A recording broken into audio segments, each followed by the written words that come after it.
আসসালামু আলাইকুম, সবাইকে বিকেলে শুভেচ্ছা। সামনে চলে আসছে শীত, মাত্র 1 মাস পরেই শীত শুরু হয়ে যাবে। তো যে কোনো শীতের তৈরি কোনো প্রোডাক্ট বানাতে গেলে অবশ্যই সময় লাগে 15 থেকে 20 দিন। তবে মাথার টুপি মানে উইন্টার হ্যাট বানাতে গেলে 1 থেকে 1.5 দিনের মধ্যে হয়ে যায় যদিও, কিন্তু শাল জাতীয় কোনো কিছু, সোয়েটার জাতীয় কোনো কিছু বানাতে গেলে অবশ্যই 10-12 দিন সময় লেগে যায়।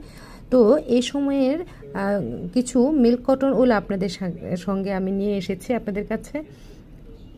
এই মিল্ক কটন উলগুলি খুবই চমৎকার। এগুলি হলো 4 প্লাই মিল্ক কটন উল।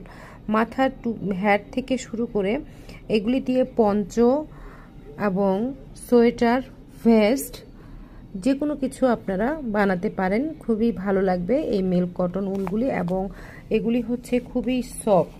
এই যে এগুলি খুবই সফট, বুনতে খুবই আরাম পাওয়া যাবে, খুবই আরামদায়ক এবং একটু সিল্কি থ্রেড। দেখতেই পাচ্ছেন কত চমৎকার। তো yarnSale.bd-তে মানে ফেসবুক পেজ yarnSale.bd-তে আপনারা পেয়ে যাবেন এই উলগুলি। যে কোনো কালার আপনারা চাইলেই পেয়ে যাবেন। 50 গ্রামের বল এটি, আপনারা চাইলে 100 গ্রামের বল এনে দেওয়া যাবে। এবং আপনারা জানেন যে এর মূল্য কত।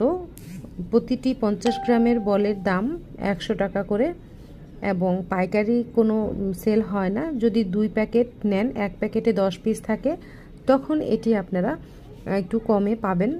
80 থেকে 90 টাকার মধ্যে আপনারা এটা পেয়ে যাবেন। তবে যদি সরাসরি মার্কেট থেকে নিতে চান তাহলে তো অবশ্যই আরও একটু কমে পাবেন, যেখানে যেরকম। যেহেতু আমি অনলাইন প্ল্যাটফর্ম, তাই আমার কস্ট এরকম বেশি। আমার এখান থেকে নিতে গেলে প্রতি 50 গ্রাম বলের দাম 100 টাকা পড়বে। এজন্য আপনারা হোয়াটসঅ্যাপ করতে পারেন। যদি ভালো লেগে থাকে yarnSale.bd-র কালেকশনগুলি, তাহলে আপনারা হোয়াটসঅ্যাপ করুন 01401785997 নাম্বারে। আমি আপনাদেরকে নাম্বারটা কমেন্টস বক্সে দিয়ে দিব, এবং আপনারা এখানে হোয়াটসঅ্যাপ করতে পারেন, কিংবা কমেন্ট সেকশনে জানাতে পারেন আপনার অ্যাড্রেস এবং মোবাইল নাম্বার। সে সঙ্গে আপনারা জানাবেন যে আপনারা কোন রং কত পিস নেবেন। তো মিল্ক কটন উল পেতে চাইলে অবশ্যই নক করুন এবং খুবই জলদি সংগ্রহ করে ফেলুন, কারণ পরের দিকে আর কালেকশনগুলি ভালো থাকে না, রঙগুলিও ঠিক একটা পাওয়া যায় না। ধন্যবাদ সবাইকে এতক্ষণ মনোযোগ দিয়ে আমার কালেকশন মিল্ক কটন উলগুলি দেখার জন্য। আজকের যে উলগুলো আপনারা দেখছেন, এই রঙগুলি একজন ক্রেতার সিলেক্ট করা। আজকে এই পার্সেলটি চলে যাবে ঢাকার বনানীতে। ধন্যবাদ সবাইকে। আসবো আবার পরের কোনো একটি আইটেম নিয়ে অবশ্যই আপনাদের সঙ্গে শেয়ার করার জন্য। আল্লাহ হাফেজ।